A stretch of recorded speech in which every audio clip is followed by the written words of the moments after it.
In tonight's Music City Beat, country singer-songwriter Chris Young is on the road promoting his new studio album out next month. But just 2 weeks ago, he was in a Denver hospital being treated for a very dangerous bacterial infection that doctors feared was causing organ failure. Tonight, Chris talked with me about how quickly a tiny cut turned into a life-threatening infection. I looked at my mom the other day. I was getting on a plane. I'm like, I'm not going to die. And she didn't think that was funny. Chris Young has no problem joking about his recent health scare. I mistimed it. I should have been sick a couple weeks later and been like, we don't know if he's going to make it. This is the last record. Go buy it. But 2 weeks ago, no one was laughing when out of the blue, Chris was rushed to the emergency room. Thought was fine leaving Nashville. Landed in Denver and literally was so sick. They had to put me in an ambulance, took me straight to the hospital, went straight to the ICU. Chris had a small cut, to be specific, and ingrown hair on his leg.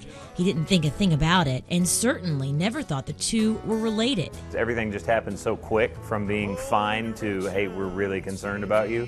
I didn't really have a lot of time to stop and think about it. Turns out that small cut somehow developed into a bacterial infection, resulting in septic shock.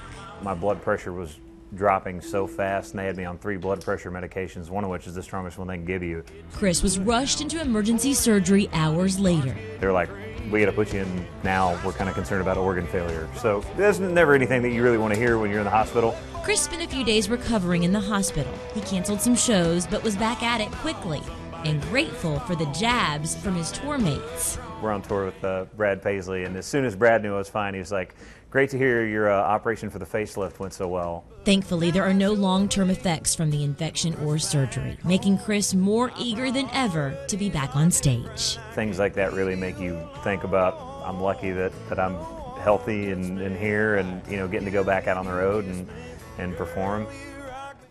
Chris said that infection was not MRSA, but it is in the same family. If you want to wish him well, I'm sure he wouldn't mind you buying that new album, AM, out on September 17th.